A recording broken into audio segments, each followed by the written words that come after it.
ॐ नमः सिद्धेभ्यः। ॐ नमः सिद्धेभ्यः। ॐ नमः सिद्धेभ्यः। ॐ जय जय जय। नमोस्तु नमोस्तु नमोस्तु। नमो अर्यन्ताणं नमो सेद्धाणं नमो ऐर्याणं नमो वज्रायाणं नमो लोये सवसाणं। मंगलम भगवान वीरो मंगलम गौतमो गणी मंगलम कुंद कुंदार्यो जैन धर्मोस्तु मंगलम। सर्वमंगलम मांगल्यम सर्वकल्याणकारकम प्रदानम सर्वधर्माणां जैनम जयतु शासनम जैनम जयतु शासनम। अरिहंत देव वंदे गुरु वंदे नगणनाणविरायो धम्मदया में वंदे कम्मक कारणम शुद्धम। बोलिए जिनवाणी मात की जय हो। बोलिए सरस्वती मात की जय हो। सुदृष्टि तरंगिणी नाम का ग्रंथ पंडित टेकचंद जी कृत और अपनी बात यहाँ पर विपरीत मत किस प्रकार की बात करते हैं और किस प्रकार उसमें अनेकांत नहीं है, एकांतपना है, जिसके कारण वो विपरीत हैं। कल जो प्रसंग चालू हुआ था उसमें कि जो लोग ये कहते हैं कि परमात्मा सर्वव्यापी है और सर्वव्यापक है, तो उस बात का यहाँ खंडन किया था कि न तो वो सर्वव्यापी है न सर्वव्यापक है। तो आप लोग तो कहते हो हमारा सर्वव्यापी और सर्वव्यापक कहने का अर्थ अलग है और तुम जिस रूप में मानते हो दोनों में अंतर है। और भी यहाँ चर्चा शेष है उसी प्रसंग की और आगे अपन चर्चा करते हैं। पेज नंबर 52 पर अपन चल रहे थे, ठीक है ना। जैसे अग्नि स्वयं तापमयी है तो उसकी प्रभा रूप शक्ति भी तापमयी है, मिला। दीपक स्वयं प्रकाश रूप है तो उसकी प्रभा भी प्रकाशमयी है। हाँ,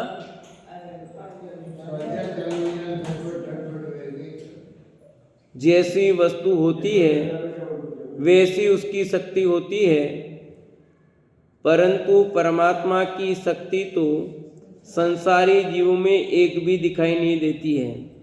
हे भाई, तुम देखो, यदि सर्व जीवों में परमात्मा की सत्ता होती तो एक जीव को सुख होने पर सर्व जीव सुखी हो जाते और एक जीव के दुखी होने पर सर्व जीव दुखी हो जाते। एक जीव का नाश होने पर सर्व का नाश होता। हे भाई, यदि सर्व की एक सत्ता होती तो एक जीव की जो अवस्था होती वह सर्व की अवस्था होती। ये सब चर्चा भी कल अपन ने दूसरे उदाहरण दे करके यहाँ की थी कि किस प्रकार, क्योंकि एक जो है तो उसी के अनुसार होना चाहिए। कल अपन ने मिस्त्री की डली का उदाहरण दे करके बात की थी। वही बात यहाँ कि अग्नि स्वयं तापमयी है तो उसकी प्रभारूप शक्ति भी कैसी होगी, तापमयी होनी चाहिए। दीपक स्वयं प्रकाश होगी तो उसकी प्रभा भी प्रकाशमयी होनी चाहिए। तो जो वस्तु जैसी उसकी शक्ति वैसी होनी चाहिए। तो परमात्मा की शक्ति संसारी के सभी जीवों में दिखाई नहीं देती, जबकि यदि वो इसका अंश है तो वैसी शक्ति दिखाई देनी चाहिए। जो परमात्मा में सामर्थ्य है वही सामर्थ्य उसमें होना चाहिए, भिन्न तो होना नहीं चाहिए। जबकि ऐसा देखा नहीं जाता है। वो सुखी तो सब सुखी होने चाहिए, वो दुखी तो सब दुखी होने चाहिए। उसका जन्म हुआ सबका जन्म, सबका मरण तो सबका मरण होना चाहिए, जबकि ऐसा तो नहीं हो रहा है। आगे बात करते हैं। ये सब चर्चा अपन ने कल की थी, इसलिए पुनः दोबारा नहीं करते हैं। जैसे एक सूर्य की सत्तामयी अनेक किरणें अनेक घटपट व पृथ्वी को प्रकाशमान करती है, सूर्य और सूर्य की किरणें इन दोनों की एक सत्ता है।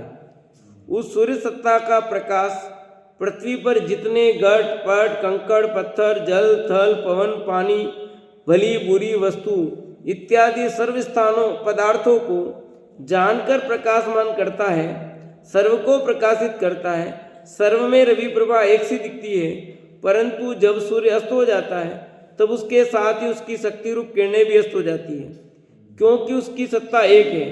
इसलिए सूर्य अस्त होते ही किरणें भी अस्त हो गई और किरणें अस्त होते ही सूर्य सर्व पृथ्वी पर अंधकार हो जाता है।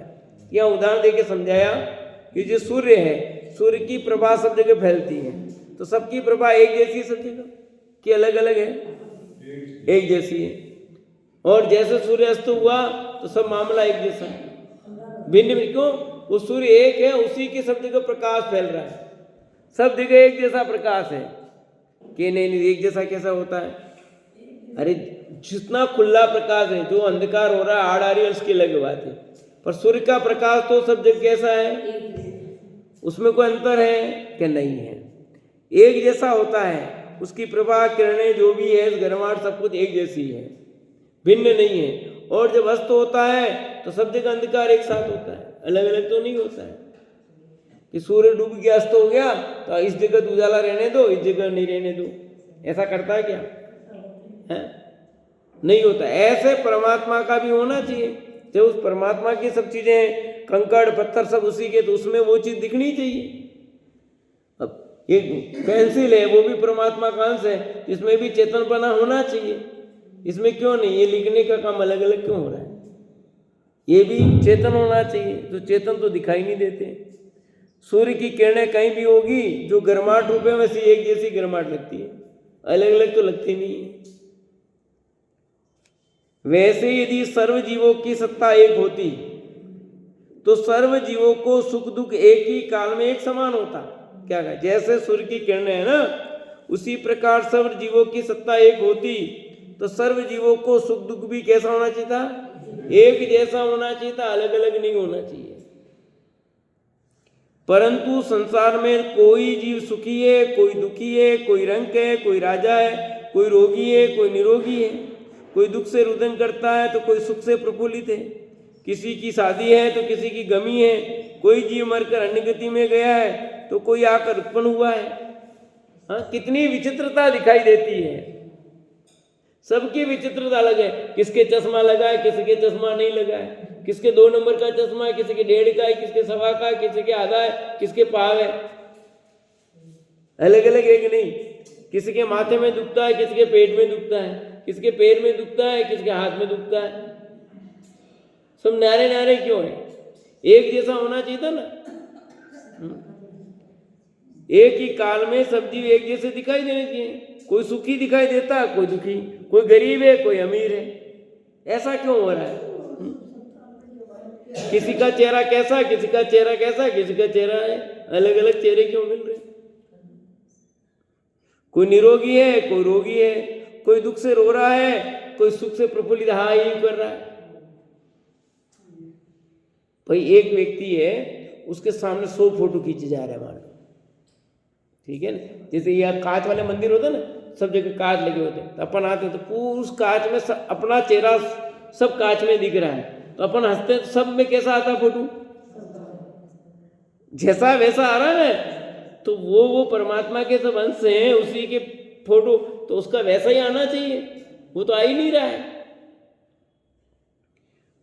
किसी के शादी है और किसी की गमी है, तो ऐसा क्यों? फिर वो शादी करे तो भगवान भी शादी करेंगे फिर, क्योंकि उसी के अंश है ना, उसी के अंश है। तो उनकी शादी, उन्हीं की बारात, उनके मरण, वो सब क्या होगा? ये किसी के गमी है। कोई जीव मरकर अन्य गति में गया तो कोई आकार उत्पन्न हुआ है, आकार अलग अलग, गति अलग अलग होगी न्यारी। ऐसा ही संसारिक दशा भिन्न भिन्न दिखाई देती है। हत हे एकांत मत के धारक भव्य, तुम भली प्रकार विचार करो कि सर्व जीवों की एक सत्ता कैसे संभव है। तुम खुद शांति से विचार करो कि कैसे एक सत्ता हो सकती है। तुम ईश्वर की एक सत्ता मानते हो, उसी के सब ये मानते हो, सर्वव्यापक मानते हो, तो कैसे बनेगा? जरा सोचो। कुछ बैठता है कि नहीं बैठता है?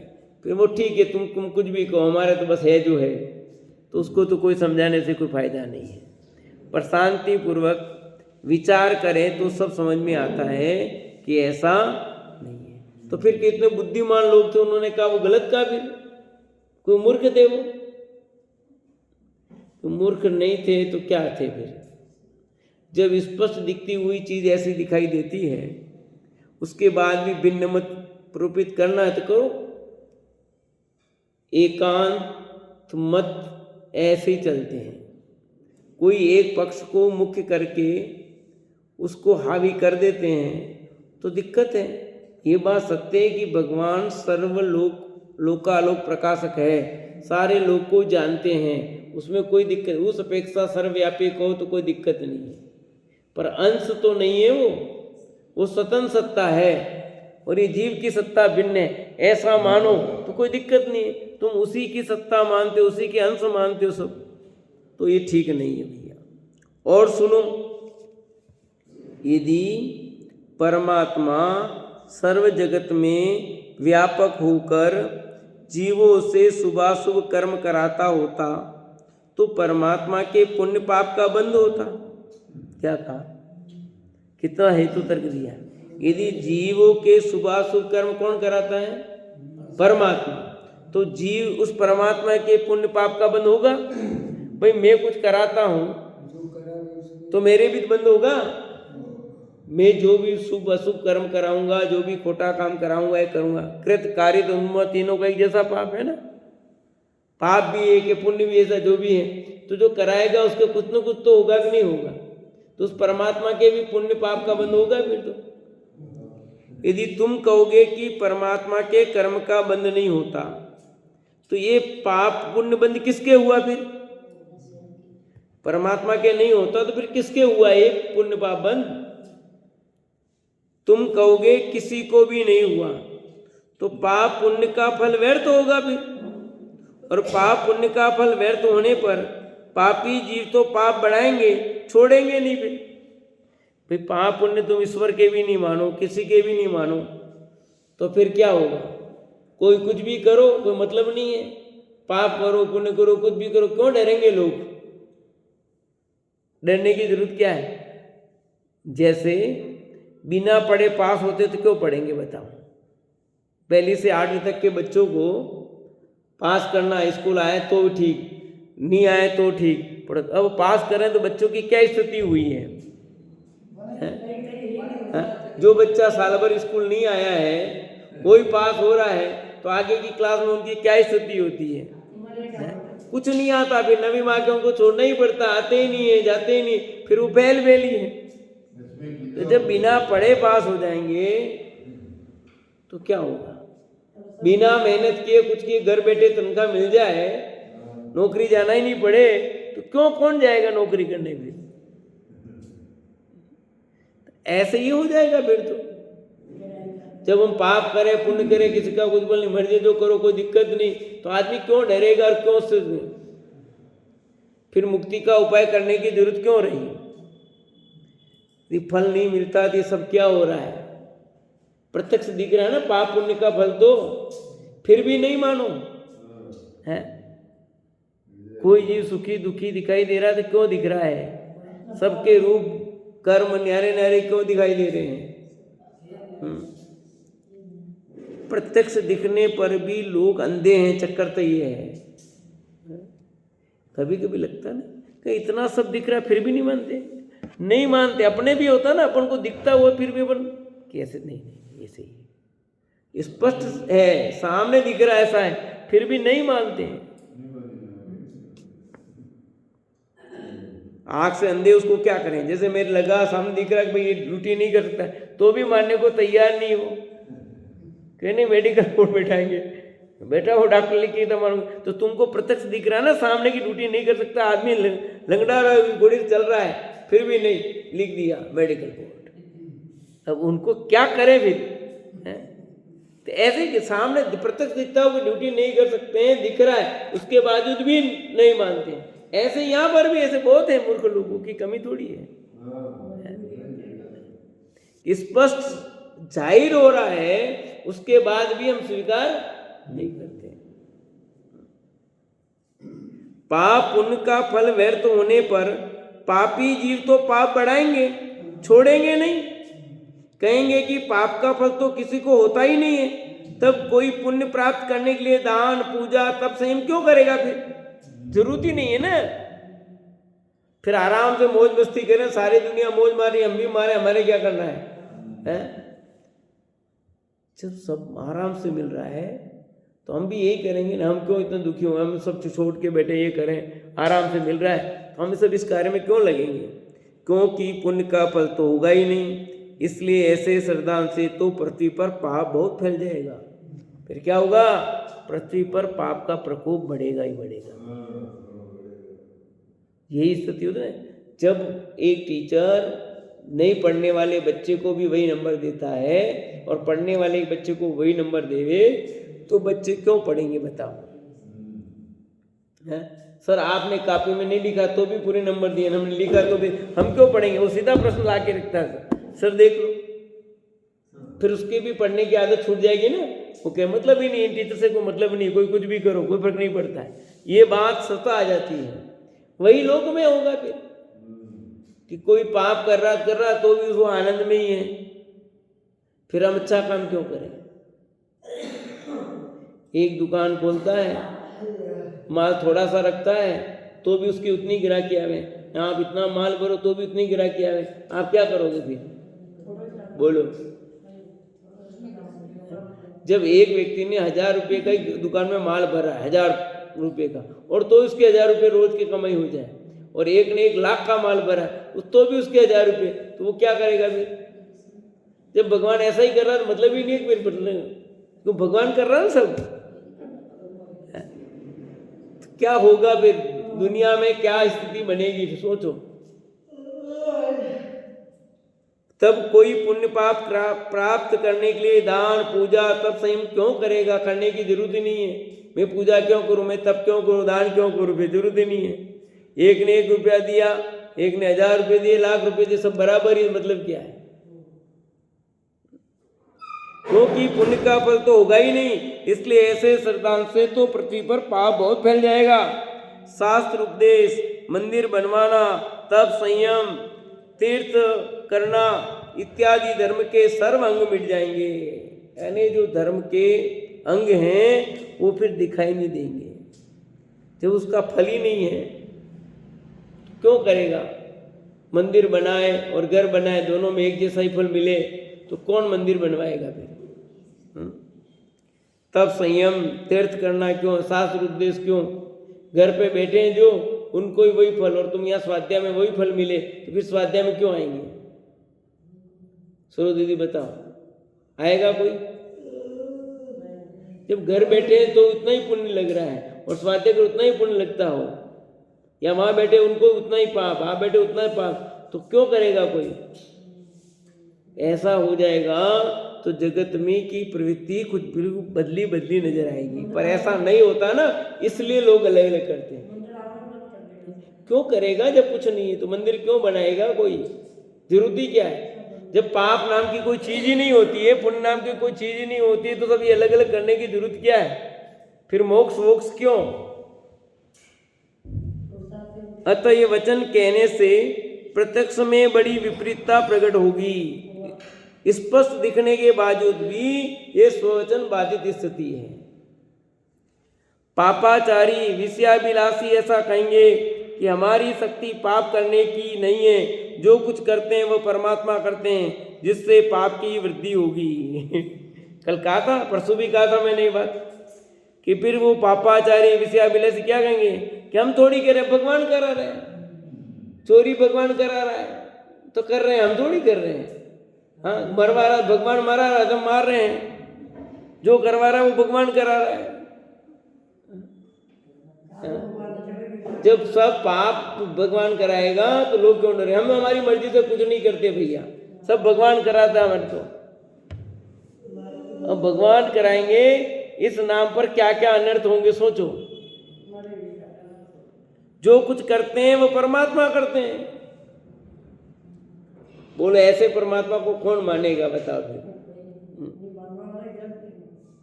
कि जो कराते हैं परमात्मा कराते हैं, अब अकाल भी भगवान ने किया और बरसात भी भगवान ने की है, तो कौन जिताएगा और कौन हराएगा? जब भगवान ही जिताते, भगवान आते, भगवान के पास जाओ, फिर पब्लिक के पास क्यों आ रहे हो हैं? भाई भगवान हराएंगे, भगवान जिताएंगे, तो फिर उसके पास क्यों आते हो? भाई क्यों आते हो? क्या जरूरत पड़ी फिर भगवान के पास? भगवान ही कर रहे हैं, हरा रहे हैं, जिता रहे हैं, तो हम पब्लिक के पास क्यों जाते हो?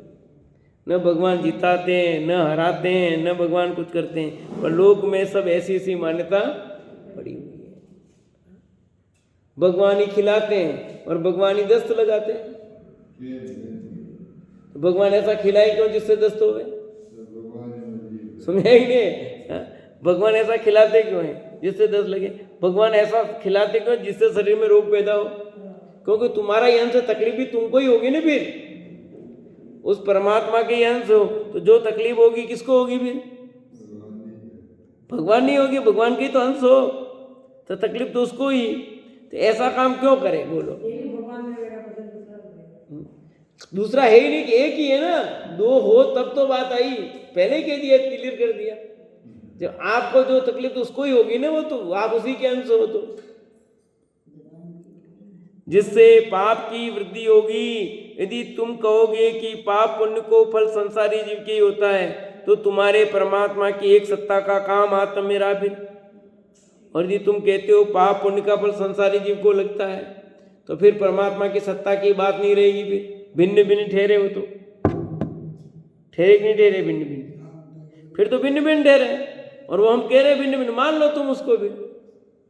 तुम भिन्न भी मानने को तैयार नहीं हो, एक ही मानते हो और एक तरफ कहते हो जो जैसा करेगा वैसा फल पाएगा। तो जैसा करेगा वैसा फल कैसे पाएगा ये तो बताओ है? जब उसके बगैर कुछ होता नहीं, उसी के अंश से सब कुछ वही है, तो फिर होगा क्या? अतः हे भाई, तुम ऐसा भ्रम त्याग कर ये दृढ़ करो कि जीव पुण्य पाप करते हैं, उसका फल वे ही जीव सर्क नरकादि सुख दुख के रूप में भोगते हैं। ऐसा श्रद्धान होने पर यह जीव पाप का फल महा दुख रूप जानकर उसे तो छोड़ देता है, तथा दान पूजा, बड़े बड़े दुर्धर तप, संयम इत्यादि शुभ कर्म करेगा, जिससे वही जीव स्वर्ग आदि में बहुत प्रकार के इंद्रियजन्य सुख भोगता है। इसलिए हे बोले धर्माभिलाषी, तुम ऐसा समझ लो कि जो करे वही पाए। कितना निष्कर्ष निकाला है। और मैं बच्चों को अपने स्कूल में ये चीज़ बताता हूँ। बच्चों को पहले कहता हूँ बोलो जो कर रहा कौन, तो छोड़ के भगवान करता है। भगवान करता है, चलो। फिर मैं उनको सारे तर्क देता हूँ, फिर वो समझ जाते हैं कि हाँ जो करता है वो भगवान करता है। तुमको फेल किसने किया? फिर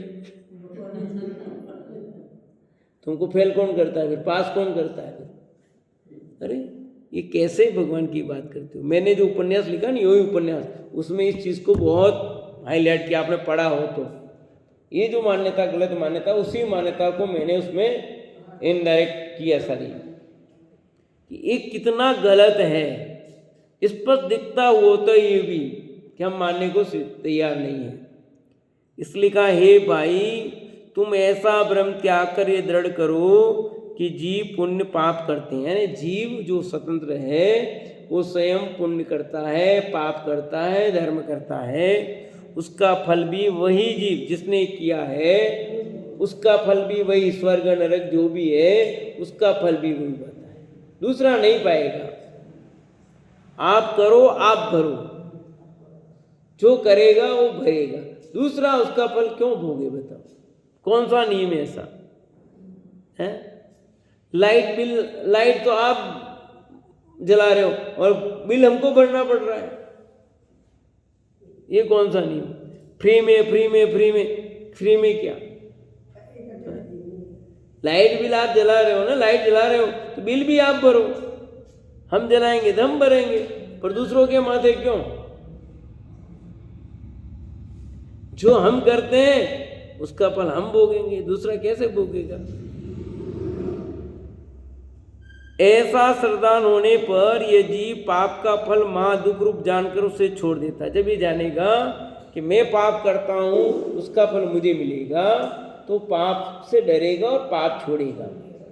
जब ये मानता ही नहीं है कि मैं पाप करता हूँ फल मुझे मिलेगा तो पाप क्यों छोड़ेगा? अमरलाल साहब, आप कर रहे हो और आपको फल उसका नहीं मिलेगा, आप क्यों करोगे बताओ? आपने बैंक में जमा करा 1 लाख रुपए और उसका फिक्स डिपॉजिट किए, हर महीने आपको ब्याज आपके पास आना चाहिए था, वो आपको नहीं मिल करके दूसरों को मिले तो आप कराओगे? जब आपने जमा कराए उसका ब्याज आपको नहीं मिले, उसका पैसा आपको नहीं मिले तो आप क्यों कराओगे बताओ? क्योंकि जरूरत तो आपको है ना। अब आपने जमा कराए और पैसा दूसरे किसी को मिले, ऐसा कैसे होगा? तो ऐसे ही मैं पाप करूं तो उस पाप का फल मुझे, पुण्य करूं पुण्य का फल भी मुझे मिलेगा।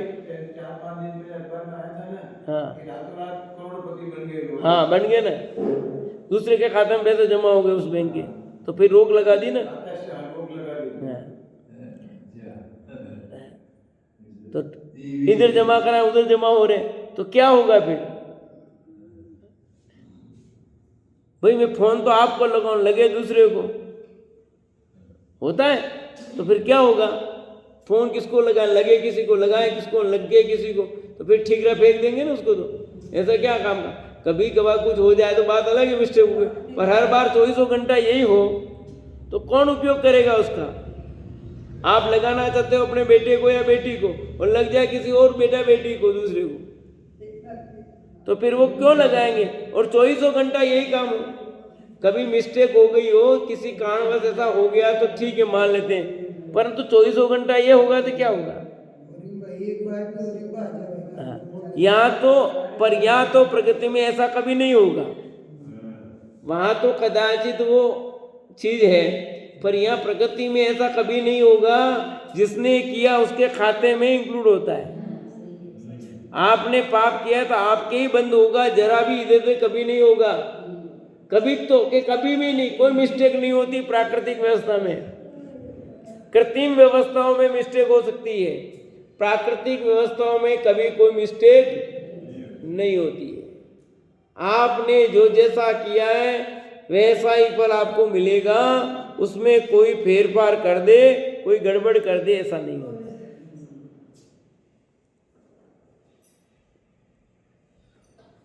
ऐसा श्रद्धान होने पर ये जीव पाप का फल महादुख रूप जान को से तो छोड़ देता है तथा दान पूजा बड़े बड़े दुर्धर तप संयम इत्यादि शुभ कर्म करेगा, जिससे वह जीव स्वर्ग आदि में बहुत प्रकार के इंद्रियजन्य सुख भोगता है और वो अच्छे काम में लगेगा। अच्छे काम में लगेगा तो उसको फल भी अच्छा मिलेगा। आप क्यों आते हो मंदिर, स्वाध्याय में क्यों आते हो? लता क्यों आते हो? क्या है, सारे बच्चे और भी लोग आप जैसे और भी लड़कियां हैं जो नहीं आती सुनती, आप भी सुन सकते थे, पर आपको कहीं लगा कि इसका फल अच्छा है तब तो आते हो? फल अच्छा है तब तो आते हो? क्या हुआ? फल अच्छा है तो आएगा, ये तो क्यों आएगा? उसको बुरा जाने तो क्यों आएगा? कोई आता ही है, अच्छा ही आता है। जिसका ब्रह्म खोटा है तो कोई बात नहीं, और लोगों को कुछ भी कहने को कुछ भी कहे अलग बात है। दुनिया है, दुनिया के चक्कर में नहीं पड़ना। दुनिया तो 50 प्रकार की बातें करेगी, उनका काम यही समझो। अपने को उसके चक्कर में नहीं पड़ना। हमें सत्य बात समझ में आई है तो आना, लोग तो 50 प्रकार की बात करेंगे। हमको कम कहा क्या लोगों ने? ये कहेंगे कि तुम इतना करते हो फिर भी तुम्हारे ऐसा क्यों हुआ? अरे तो आज की ही क्या है, ये तो कब कब कर्म का उदय आएगा? आज का किया हुआ पाप है क्या? और अभी भी किया होगा इस ब्रह्म में अपने का, इतना तो है ही नहीं कि नहीं कि इस ब्रह्म में भी हो सकता कोई ऐसा कहा हो कभी को। ग्रस्त जीवन है, ग्रस्त जीवन में कौन कौन सा पाप नहीं करता है, हो जाता है। तो किसका फल उदय में आया? जो किया उसका फल उदय में आया। कर्म हमने किए तो उसका फल हमको मिलना, दूसरे को नहीं मिलेगा, कतई नहीं मिलेगा उसको। इसलिए अपने कर्मों का फल हमको मिल रहा है, तुम्हारा उसमें कोई इंटरफेयर नहीं, ज़्यादा माथा मारने की किसी को जरूरत नहीं है। आप सब अपने अपने कर्म का फल भोगते हो, ये स्पष्ट यहाँ समझना चाहिए। कह रहे हैं कि तू करे और तुझे उसका फल नहीं मिल रहा है तो फिर क्या होगा? तेने पुण्य किया है उसका फल भी तुझे, पाप किया है उसका फल भी तुझे, धर्म किया है उसका फल भी दूसरे को नहीं मिलेगा, कभी नहीं मिलेगा। बाप करे और बेटा का ऐसा नहीं सिस्टम है भाई। बाप करता है तो बाप को फल मिलता है, बेटा करता है तो बेटे को मिलता है, बेटी करे तो बेटी को, और माँ करे तो माँ को। सबको अपना अपना है, छोटा बच्चा हो चाहे बड़ा बच्चा हो। ये तो सामान्य रूप से कथन ये करते हैं कि 8 वर्ष तक का बालक बालिका उसका फल माता पिता को लगता है। ऐसा बोलते हैं कि ऐसे छोरे मुद्दे से ऐसा पाप का फल भोगना पड़ रहा है। मैंने कहा अन्यथा शक्ति है तो उसके गर्भ में तो हनुमान थे और उसका पाप का फल आया तो उसको भोगना पड़ा। ऐसा है कि 8 वर्ष वाला जो कथन है वो इस अपेक्षा से है कि वो बच्चा ना समझे, तो वो नहीं समझते तुम खिलाओगे, तुम खिला रहे हो इसलिए तुमको पाप लग रहा है। तुम रात्रि भोजन बच्चों को रात में खिलाओगे तो उसका फल तुमको लगेगा। अभी बच्चा समझ नहीं रहा है, उसको ये समझ नहीं है कि रात्रि भोजन करना चाहिए कि नहीं करना चाहिए, कुछ नहीं है। तो आप खिला रहे हो ना, इसलिए आपको पाप लग रहा है। उस बच्चे का पाप आपको नहीं लग रहा है, आपके परिणाम का फल आपको लग रहा है। ये आपके परिणाम का फल है उनको, न कि उस बच्चे का परिणाम का फल है। बच्चे के अंदर जो परिणाम हो रहे हैं उसका फल तो बच्चे को लग रहा है, समझे नहीं? पीछे आपके परिणाम का फल ही आपको लग रहा है। आप बच्चे को कहीं भी गेंद धूक लगवा दिया आपने, बेटा यहाँ धूक लग, तो बच्चा समझता ही नहीं है। आपने कहा बाबूजी धूक लग, वो धूक लगा तो उसका फल आपको लगेगा। बच्चे को कोई पता नहीं, उसको कोई लेना देना नहीं, उसके भाव ही नहीं धूक लगने नहीं लगने, इसलिए उसको कुछ नहीं है। आपने करवाया ना, तो आपका परिणाम हो, इसलिए आपको उसका फल लगना है। इसलिए वो जो 8 वर्ष वाला कथन है वो इस अपेक्षा 8 वर्ष का बालक हो जाता है तो सम्यक दर्शन की पात्रता रखता है, फिर उसके बाद उसके खाते में। ये सामान्य विषय। हाँ, बाकी तो उस बच्चे के जो भी परिणाम चल रहे हैं जन्म से लेकर 8 वर्ष तक, वो सब उसका फल तो वही भोगता है, और आपके परिणामों का फल आप भोगते हो। कोई बच्चे के परिणाम का फल आप नहीं भोग रहे हो, आप उसके साथ जो करते कराते हो ना उसका फल आप भोगते हो। ये है सिस्टम। नहीं तो बच्चे का फल आपको, ऐसा नहीं है बच्चे का फल नहीं भोगते भैया। हाँ, वो उसका है। आपका जो कर्तव्य, आपकी जो ड्यूटी है उस ड्यूटी को आप नहीं निभा रहे हो। कल आपने बताया था अरिहंत भगवान के तो परमोदरिक शरीर होता ही, हाँ, तो तीर्थंकर के तो होता ही है ना। हाँ, तीर्थंकर, सारे तीर्थंकर तो भगवान ही है। तीर्थंकर अनंत, सब जितने भी अनंत हैं तो तीर्थंकर अनंत है ना, तो उनके होगा ही होगा। तीर्थंकर क्यों नहीं होता? प्रथम तो वही है। तीर्थंकर के होता, जितने भी अनंत, जो भी अनंत होगा सबके परम औदारिक शरीर होगा। आपने बताया था सभी अरिहंत के परम औदारिक शरीर होते हैं। हाँ, तो तीर्थंकर अरिहंत हुए कि नहीं हुए? तीर्थंकर अरिहंत है कि नहीं? तो उनके होगा कि नहीं परम औदारिक? होगा ही होगा। हाँ, सिद्ध तो बनेंगे, फिर शरीर रहता ही नहीं, फिर तो बात ही कुछ नहीं है। जिससे वह जीव स्वर्ग आदि में बहुत प्रकार के इंद्रियजन सुख भोगता है। इसलिए हे बोले धर्माभिलाषी, तुम ऐसा समझ लो कि जो करे वही पाए। बस जो बोए वो काटे, ठीक है? जो बोए वो काटे, वो लड़े, यूं कहते हैं ना अपने। तो जो जिसने किया है वही प्राप्त करेगा, दूसरा प्राप्त नहीं करेगा। सीधे सक नियम है, इसके अलावा कोई दूसरा नियम यहाँ पे नहीं लगता। कोई ब्रह्म बुद्धि कहता है कि हमें तो पाप कर्म का बंध नहीं होता है। इस अज्ञानी आत्मा ने अपनी दृष्टि खरगोश के समान कर ली। क्यों? जैसे खरगोश कान से अपने नेत्र बंद कर संतुष्ट हुआ तो क्या हुआ? जब तक ये शिकारी नहीं मारे तभी तक सुखी रहेगा। वह इस प्रकार कोई एक शिकारी एक खरगोश को मारने के लिए वन में गया। उसे देखकर खरगोश भागा, शिकारी उसके पीछे लग गया। जब खरगोश से अधिक नहीं भागा गया तब वह अपने कानों से नेत्र बंद कर बैठ गया और समझने लगा कि मुझे अब यहाँ कोई नहीं दिख रहा है, अतः शिकारी चला गया होगा।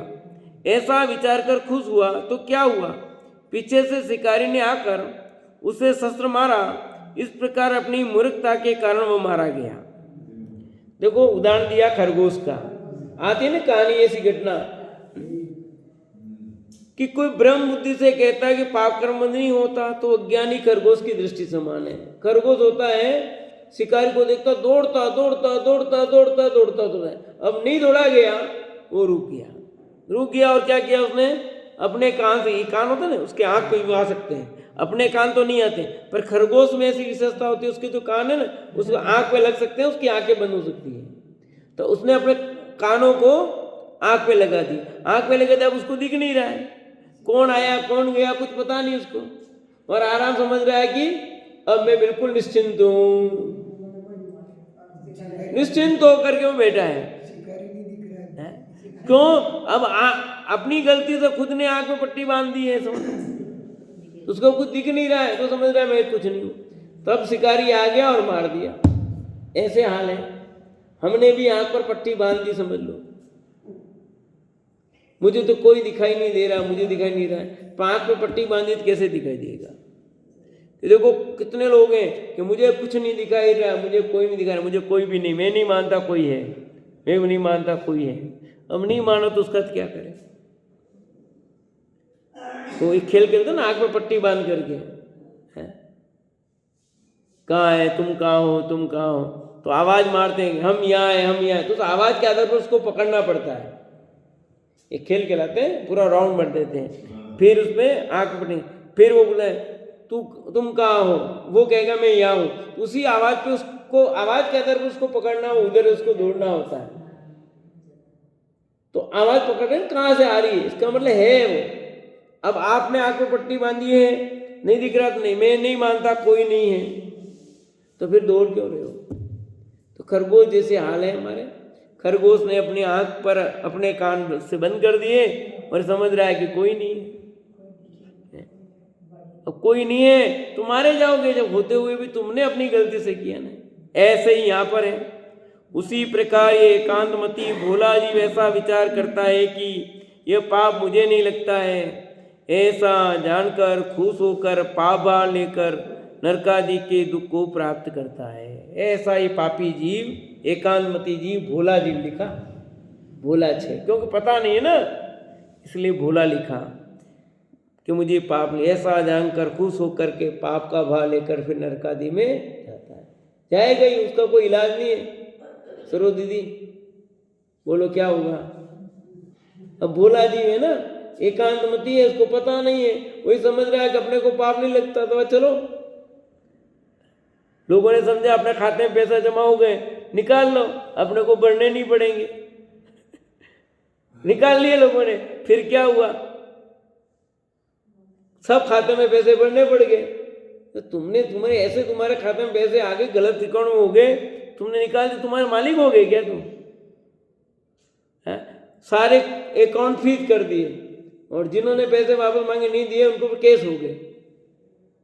तो कहने का अर्थ भाई तुम उसके मालिक नहीं हो ना, वो तो मिस्टेक, कंप्यूटर की मिस्टेक से हो जाता है कभी कुछ चीजें, तो आप ऐसा यहाँ नहीं होगा कभी भी, या ऐसी कोई गलती नहीं होनी है। आप कर रहे हो उसके कुछ नहीं होगा, पाप का फल मुझे नहीं, ऐसा जान करके प्रसन्न होकर के पड़े रहोगे तो होने वाला नहीं। आपने किया है तो उसका फल मिलेगा मिलेगा मिलेगा। भाई मैं कहीं की दो नहीं की दो तो क्यों भोग रहे हो भाई, की दो तो ही भोगना पड़ रहे हो, मैं तो कहीं की दो नहीं, भगवान को सो मैंने फल दे रहे हो, भगवान थोड़ी फल दे रहा है, खुद ने किया है, खुद का फल। अब तुम्हें पता नहीं कि मैंने कब किया, वो अलग बात है, किया तुमने ही है। इस भव में भी कर सकते हो और अगले भव में भी कर सकते हो, पूर्व भव में भी कर सकते हो भैया। इस भव में नहीं किया पर पूर्व में तो किया होगा। बिना किए तो किसी को कुछ फल मिलता नहीं। प्रकृति में तो न्याय अन्याय नहीं है, नहीं है, नहीं है। आज अभी अच्छा कर्म मिलेगा, उसका फल मिलेगा ना, सब होगा, सब मिलेगा। नहीं मिले ऐसा होता नहीं है, पर आप इसके लिए आ रहे हो क्या? प्रथम तो तुम्हारा दृष्टिकोण ही गलत है। हम तो अनंत सुख की प्राप्ति के लिए आ रहे हैं स्वाध्याय में, पुण्य बांधने के लिए नहीं आ रहे हैं यहाँ। कि पुण्य बांधने के लिए आ रहे हो, खाली पुण्य बांधने के लिए आ रहे हो तो उद्देश्य गलत है, फल गलत मिलेगा फिर। हम पुण्य बांधने के लिए नहीं, हम यहाँ धर्म का स्वरूप समझ करके धर्म करने के लिए आ रहे हैं, अनंत सुख की प्राप्ति के लिए आ रहे हैं। हाँ, पाप से बचेगा, पुण्य ऑटोमेटिक बंधेगा, पुण्य के लिए आएगा। अरे घास के लिए करना कि अनाज के लिए खेती करना है बताओ? अब तुम घास के लिए खेती करोगे तो घास ही भी रोनी है, कि अनाज कैसे मिलेगा भाई? घास के लिए खेती रजगा करते ना, घास के लिए उनको घास ही मिलती है, फिर अनाज नहीं मिलता है। और जो अनाज के लिए खेती करेंगे तो अनाज भी मिलता है और घास भी मिलेगी उसको। तो हम तो यहाँ स्वाध्याय में आते हैं, मंदिर आते हैं, तो किसके लिए आ रहे हैं? हम तो अनंत सुख की प्राप्ति के लिए आ रहे हैं, धर्म के लिए आ रहे हैं, पुण्य बांधने के लिए नहीं आ रहे हैं। पर देखो यार, हम तो आ रहे हैं, रोज मंदिर आते हैं, स्वाध्याय करते हैं, तो भी भगवान हमको इतना सता रहा है। तुमने स्वरूप समझा ही नहीं है भाई। भगवान सता रहा है, पहले तो गलत यही है, तुम्हें भगवान का स्वरूप भी पता नहीं है। भगवान कुछ करता देता नहीं है, भगवान कुछ फल देता नहीं है, ये तुम्हें पता है, फिर भी तुम वही बात बोल रहे हो, कहीं करम भगवान करे जो करो। तुम यही बोलते हो, इतने स्वाध्याय सुनते सुनते भी यही बात बोलते हो, तो क्या है? अभी भाषा सही नहीं हुई है सरो दीदी, भाषा ही सही नहीं हुई अभी तक। तो भगवान करे जो करो, भगवान देगा जो अपनी मर्जी, भगवान की मर्जी। अरे तुमको अभी तक भी, अरे ये बात तो पहले दिन से क्लियर हो जानी चाहिए कि भगवान नहीं कुछ करता है। अब भी वही भाषा बोलते हैं तो कोई मतलब, स्पष्ट नीति तय होना चाहिए कि भगवान कुछ नहीं करता, जो भी किया है हमने किया है, उसका फल भी हमें मिलेगा। भगवान के दरबार में इसलिए भूल करके भी नहीं आना, भगवान तू दे देना, भगवान तू उद्धार कर देना, इसके चक्कर में आना ही मत। क्योंकि यहाँ तो है ही नहीं, सब कुछ खाली करके बैठे हैं वो तो, उनके पास कुछ है ही नहीं ना, क्या दे देंगे तुमको? है? उनके पास जो है वितरागता वो दे लो तुम तो, क्या है? इसलिए ये जो बात चल रही है यहाँ पर बहुत गहराई से हमारे अंदर में जो मिथ्या मत है, उस मिथ्या मत को यहाँ बिल्कुल दूर करना चाहते हैं। शेष चर्चा आगे चलेगी।